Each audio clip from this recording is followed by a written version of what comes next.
The term burgher is Germanic, and we look at Europe at that time when Holland and Belgium were the Low Countries, governed by the Spanish royalty, very cruelly.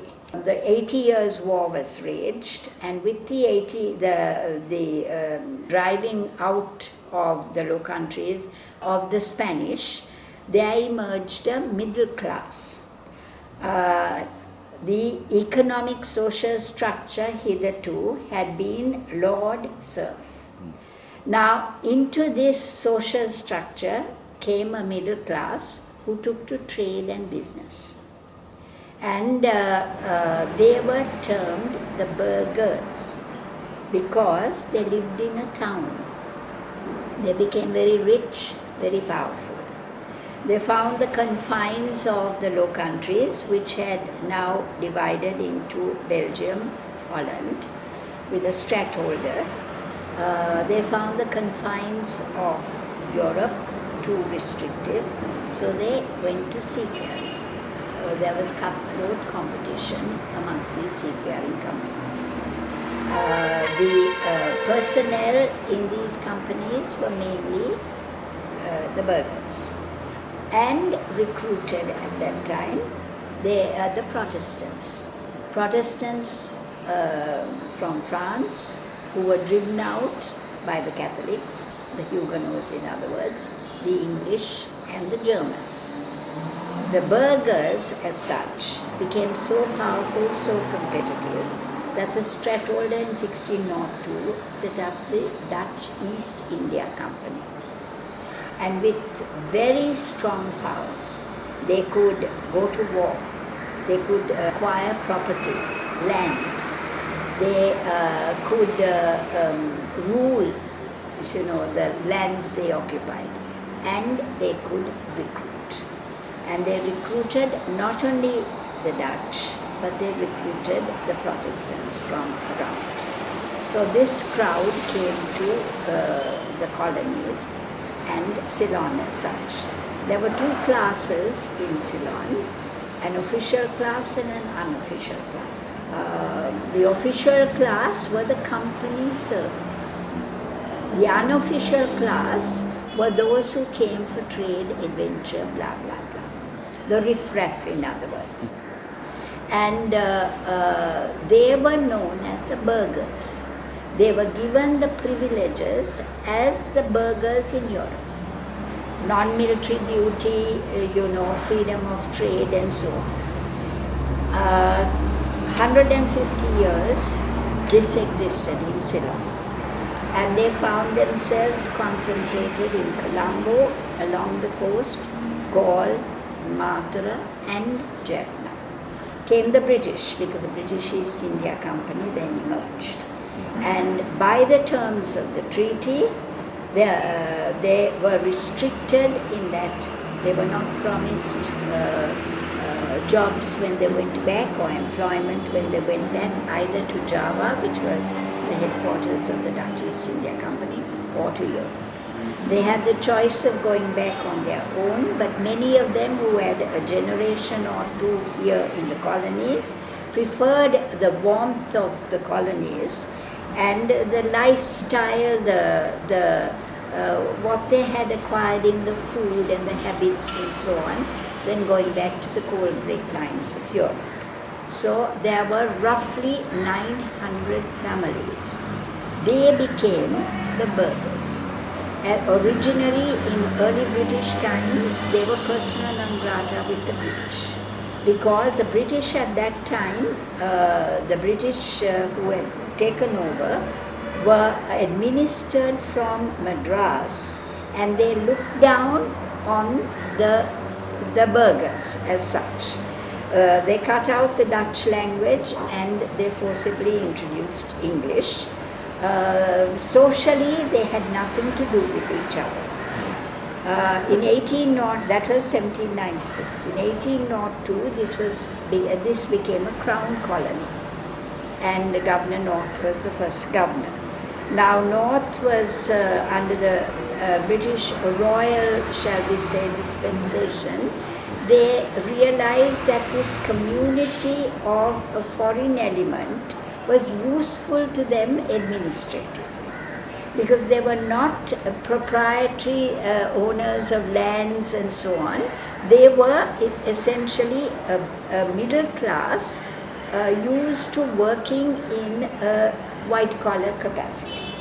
Then began to recruit them into the British colonial system. And thereby the British socially began to move with the burghers, and the burghers themselves felt more socially, shall we say, welcome in this environment. But though at the same time, the other communities, the Tamils, the Indian settlers, the Sinhalese, also amongst the more educated classes, were of the same social background. And that was how the burghers in the 19th century are described as the golden age of the burgher community. And they were the leading lawyers, leading professional men, doctors. They took to business, but they were basically the educated, socially accepted class. And then came 150 years, the burghers joined with the other communities to bring about 1948 independence. Changes came with the swing of the pendulum, and a lot of the burghers who were able to felt, for the sake of the children, that they would find new pastors. So that is very, very briefly the story of the burgher community. So you can see through that underlying why some families wanted to identify more with the British, even into intermarriage with the British, even to sending their children to schools in London.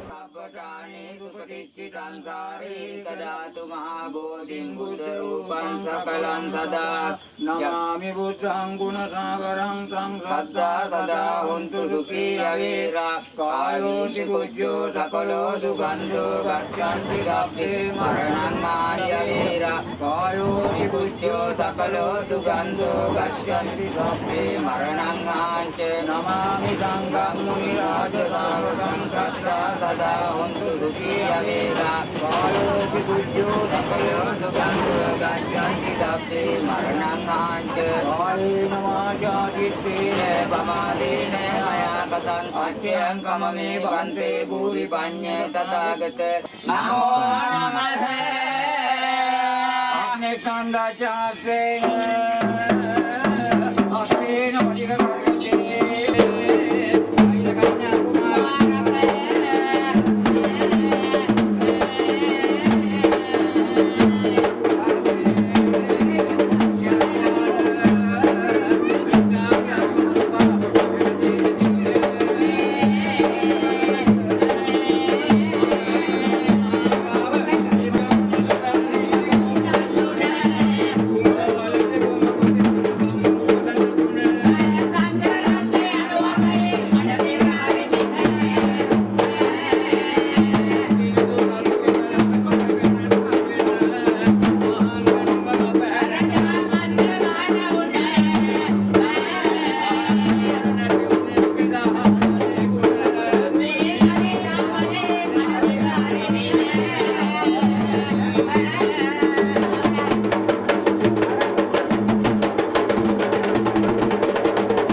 gambling, fish.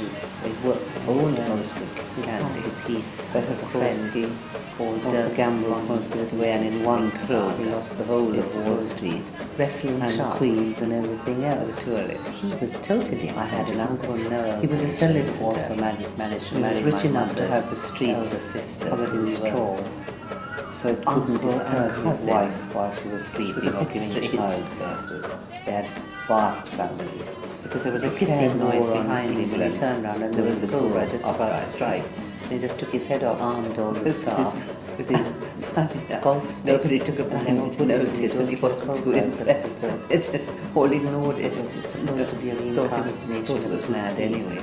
And then he discovered that ostriches lived down very long lives and lived on sand, so he decided to add sand to his life. And he didn't live very long after that. He married his son. My cat got run over by the Governor General of Singapore, a small tank, and he actually did a storm in to Sri Lanka, ran straight into my quarters and demanded that he do something about the tank running over my cat. Decided to stay. Well, the next day, I met my grandmother. There was a good young 17-year-old. Very pretty, but the rumour was that it's put a lot of it into perspective for me. Young, and I don't feel lieutenant an outcast. The army. No, and he fell in love with one of the Hari not by the Sinhalese, and they ran off. As I said, and on my passport, Maharaja was not too pleased because he had left. This young they were fighting for, and they were chased over to India and become a member to Ceylon and settle there. That was where Keats came from. The in-betweens, the ones that neither one nor the other.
And eyes. Like me. The eyes, the Jongless family eyes has come to him. He has to go every few months and get my tested. husband does. Yeah, I brought photographs to show you of his home. His home is, my gosh. You don't know what Granny told me when I said, Granny, you should have had a daughter here. You're worrying about the 6 boys and all that. By now, it's when a girl should have. She said, she called me Auntie. Auntie, even if I were to marry again and have hundreds of children, I don't want one single daughter. All boys again, I don't even want 12. I don't even want 12. She loves her sons. Loves.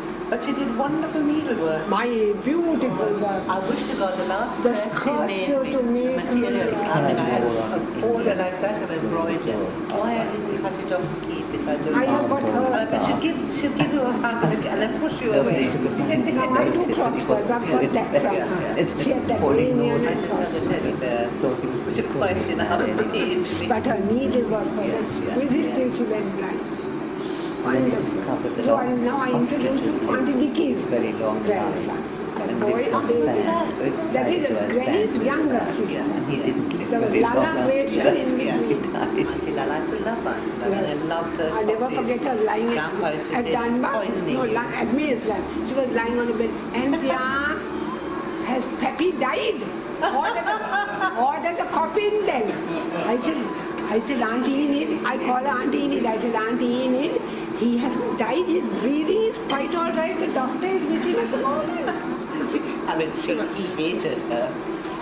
God, he And hated her. let me know when. Has he died? She was cut off Who in this ordered a room. coffin?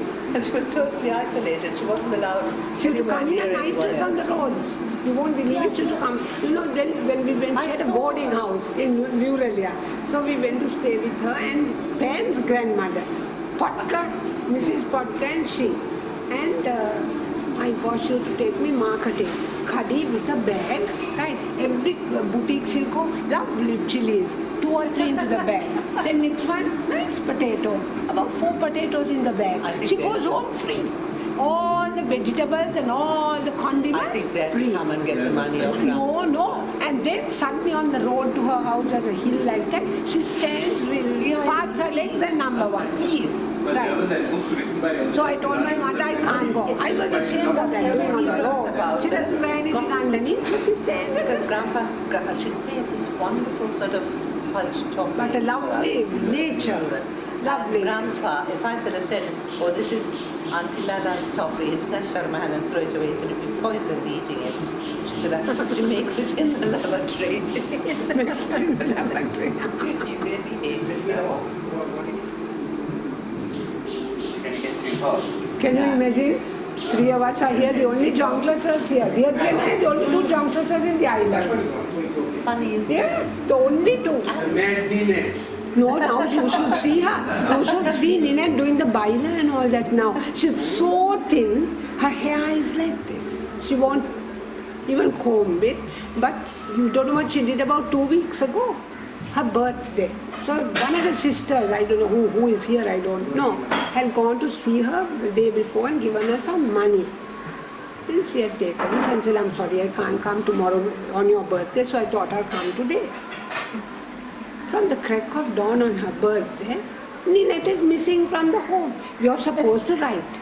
Now, there's a rule where she's concerned that she cannot open the gate and go out because she has been caught going out. You know, she goes and dances on the road. She dances. She's got Alzheimer's. She raises her dress and we raised her dress and danced in front of St. Bridget's. I saw her. Right. My mother-in-law had So then that. what happened is Khadi, they had to inform the police. They informed the sisters had informed the police. Lunchtime came, no girl. No trace. Nobody saw her going, no trace. So said, we don't know, we never saw her. So then, no. My gosh, Kaddish is coming at about 6:30 in the evening, getting off at the gate and saying, what are you all worried about? I went to the Galadari with the money and I enjoyed myself. I had breakfast and lunch and tea and enjoyed myself for my birthday and I'm back here. You see? Huh? So I told her, I said, please don't do this again. Huh? I said, don't do that again.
කතාල ගියාම මොකද කරන්නේ? ආනන්ද උදාම වගේ කතා කරලා කවුරු වෙන්නේ ඉන්නේ?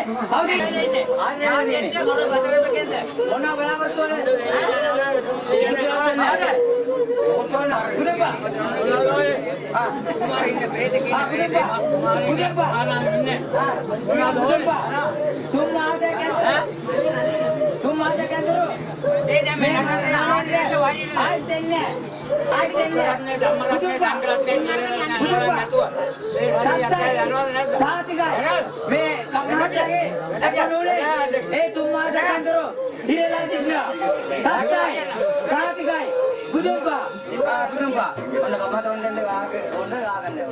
These rites they celebrated until the coming of a great god whom they called Buddha, to the honor and to whom the salvation of souls belongs.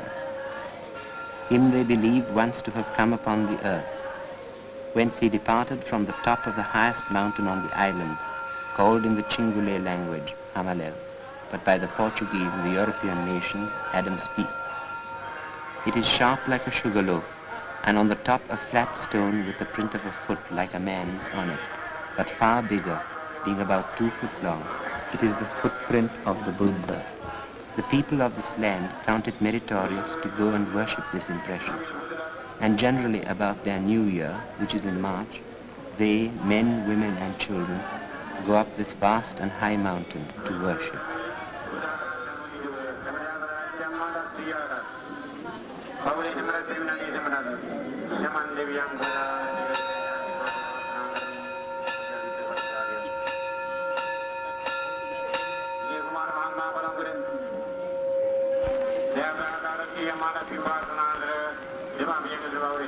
This vast and high mountain to worship, who acquired Nirvana, who came into the world like other Buddhas, from whom is derived the food of life, who is celebrated for his 32 great 82 signs connected with them, and for the light which shines a fathom round his body, and for the beams of light that dart from the top of his head, who is the preceptor of 3 worlds, who is acquainted with the past, present and future, who during 4 asankhas of kalpas so conducted himself as to be an example of the 30 great qualities, who subdued Mara and his attendants and became Buddha.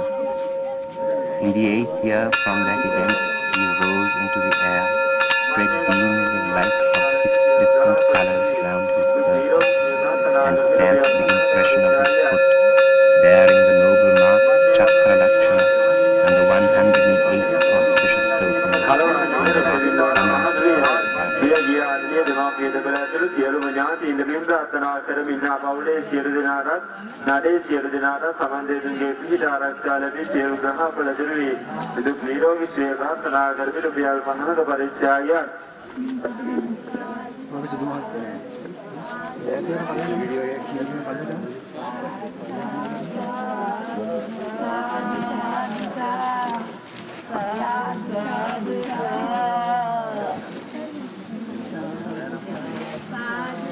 සාත්‍රපුරේ බුද්ධික මහත්මයා මියගිය ආදරණීය පියාණන් ඇතුළු සියලුම ඥාතීන්ට පින් ප්‍රාර්ථනා කරමින් ආදී මෑණියන්ටත් පවුලේ සියලු දෙනාටත් නඩේ සියලු දෙනාටත් සමන්දේතුන්ගේ පිහිට ආරාධනා අරමුදයට ආධාර පිණිස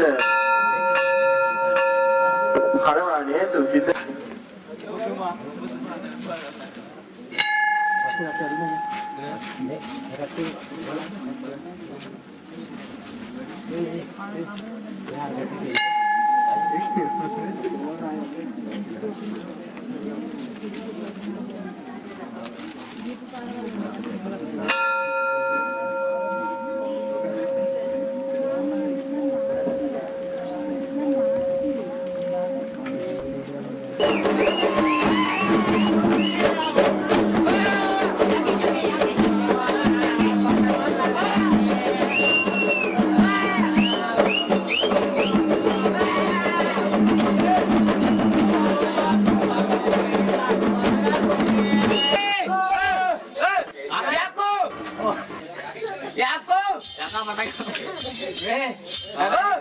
යකාගේ ඩීකේ නම් ලොකු වෙලා යකා පෙනේ ඔය ඉස්සරට නා. ඉය උසන්න බෑ.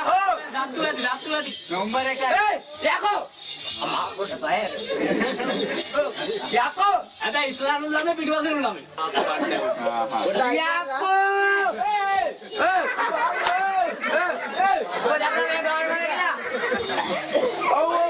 මේ ගාන්නේ පුදුරස් ඈ බලාගෙන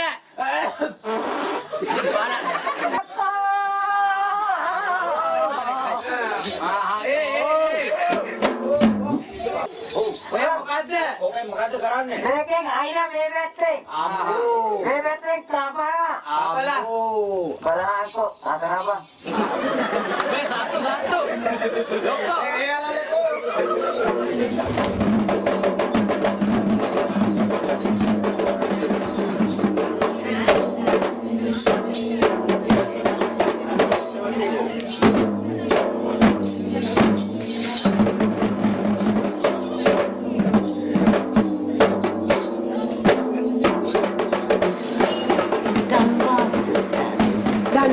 but it's quite different. To change the structure. Maze land you can hardly see. And next door, as I told you, they made it a hotel. Not Uncle Claude's. The next house, which was called the Orchard, where the blocks usually is now a hotel. And even Uncle Claude's house, even when you go to Uncle Claude's, that's the house where and then when you go Uncle Claude's house, that is the knoll. In front of it was a Planters Society. Planters Society is another hotel. Forget it. But you can drive right up. I don't want to see the houses if they're all... Pam went and cried. Pam went and stood there and cried, and she came and told me, Auntie, I don't know why I went all your and memories. Helen same thing. And Helen didn't sort of know the parent, but she said it's changed so much. With the grounds, remember? I Can you remember we were there the with orchids? Beans and Small and the soda factory. We were on the hill and we threw And the bathing place, why the bathing place? And the bathing place at the bottom of that hill. And the orchid garden. Still, you know that Granny had and them had that big hill behind. Do you know the entire hill is full of houses? And all her land. On the gambling. He owned most of Candy. But of course he also gambled most of it away, and in one throw we lost the whole of Ward Street and the Queens and everything else. We found, someone told us while we were on holiday in Colombia, that the deeds had never been changed. They were still in the Jontless name. Unfortunately, they ran out of the years you could go and demand it back, which was rather sad. They declared war on England during the Boer uprising, armed all the staff. Funny enough, nobody took a blind bit of notice, and he wasn't too impressed. It just all ignored it. thought he was mad anyway. And then he discovered that ostriches live very long lives and lived on sand, so he decided to add sand to his diet, and he didn't live very long after that. He died. He was very nearsighted. This is one of the things that he regretted, because he couldn't join the army. But he quite enjoyed looking after Lord Louis Mountbatten instead, and all the other things involved. I happened to be in Singapore at the wrong time and ended up in a prisoner of war camp for civilians. And when he came out, he was, he looked about a 90-year-old, no hair, sort of gaunt, sort of grey. And we invited him to dinner. I wasn't that old. I was absolutely a human being sort of. We were sitting down in the sitting room before dinner was served, and a gecko ran up the wall, and he leapt up like lightning and grabbed the gecko and stuffed it in his mouth and ate it, and then turned round to find three people sort of staring at him. What the hell was that about? And he said, "Oh my God, I'm sorry, but that was meat." And then at the golf club all the caddies left, because there was a hissing noise behind him, and he turned around and there was a cobra just about to strike, and he just took his head off with his golf stick. And they're all Buddhists, and you don't kill a cobra. It's supposed to be a reincarnation of a good priest. And that's why. And they all down tools and walked out for a week. And then we got another cat. There was this noise in the car, its engine, and he thought, oh God, there's something wrong with the car. It was a young kitten. exorcism required that. Everybody used to throw the odd kitten over the wall because they knew that they'd have a good home. It chewed up all the coffee table teething and on the edges and his law books. He kept trying to give you Grana's Jehovah's Witness things that she used to bring and try to convert him with. But you didn't fancy those.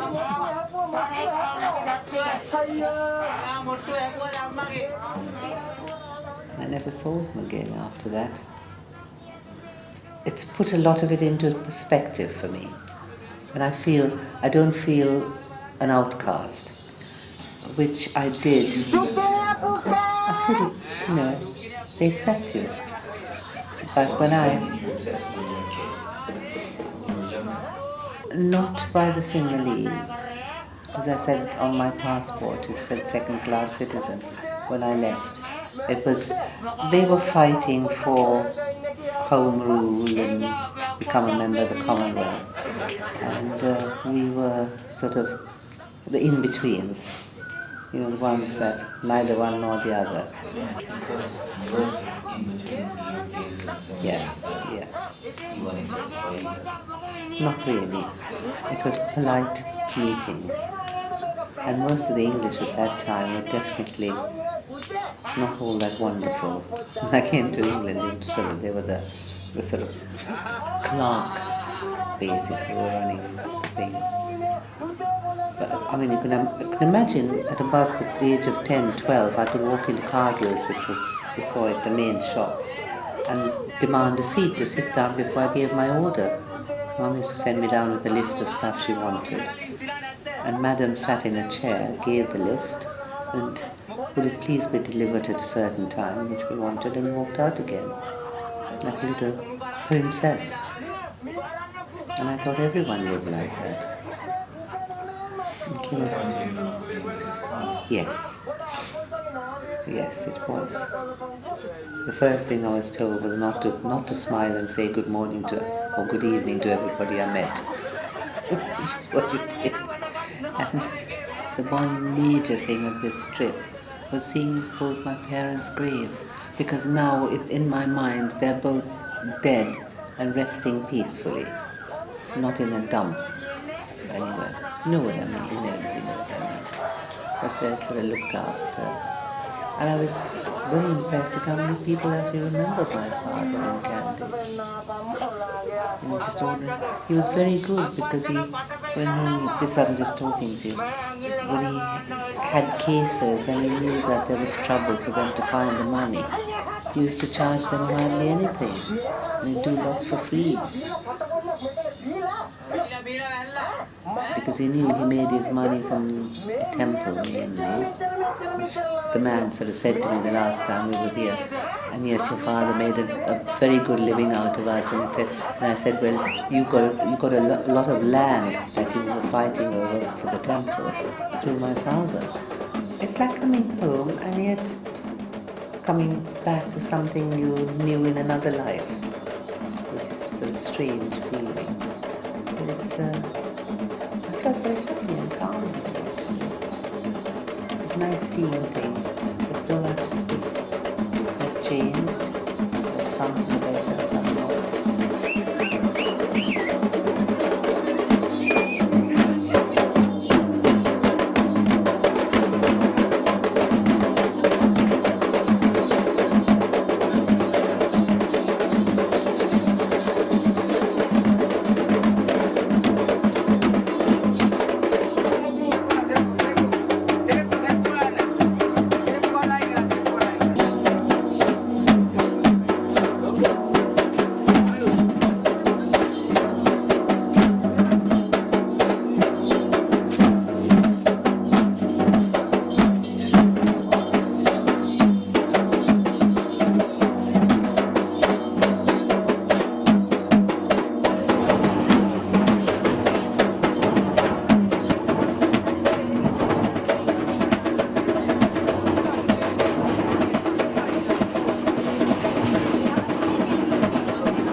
was noted, and of that my generation, the older generation, as being able to move with all communities, and the burgher was sometimes the buffer.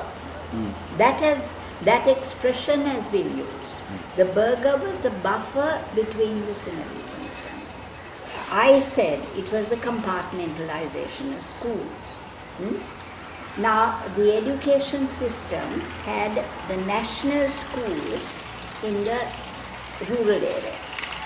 They had the elitist schools that were missionary schools in Colombo and the leading towns.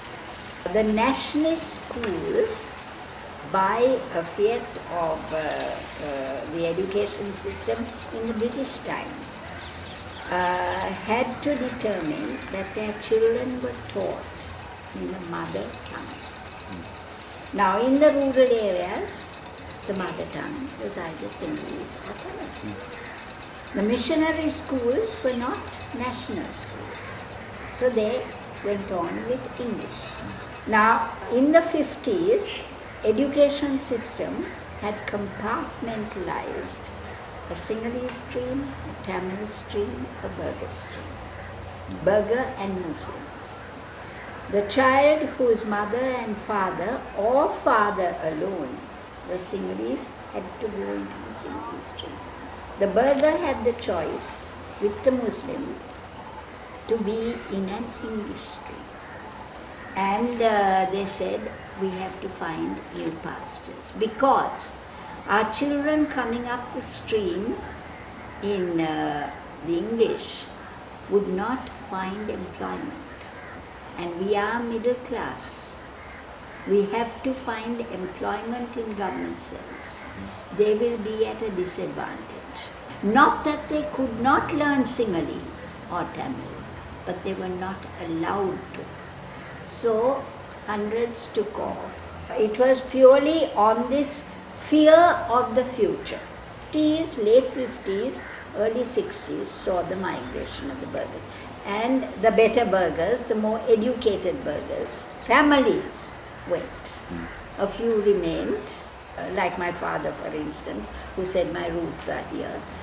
Now, this was the compartmentalization, and then gradually the compartmentalization went up the ladder in school career. About the mid-60s, late 60s, they dropped the English stream altogether, because the Burghers, the classes were empty. The Burghers had gone. You know, over the last 25, 30 years, and with the troubles between, of course, Tamils and the Sri Lankans, do you feel that, in a small part maybe, that this sort of fracturing of the education system made more of a split? Undoubtedly. That is my personal opinion, and a lot of people agree with me. Definitely. I, from university, the choice of career was very limited to us at that stage. This was in the 50s. And the lady graduate went back to teaching. I'll never forget, I stood in for a games mistress, and it was a lower class. I said, come children, let's all join hands. And the Sinhalese stream and the Tamil stream said, but that's fine. We can't hold hands. You see, definitely, when the race riots came, I have heard the grandchildren of friends of mine say, but we only have Tamil friends because we are studying in a Tamil class. And naturally, the parents also began to move in their two compartments. So definitely, I would say. Yeah. And of course, it was accelerated by the politician, by various measures of the politician. The Jaffna man originally taught his child Sinhalese. But when it came to imposition of Sinhalese, even car boards, he said, to hell with it.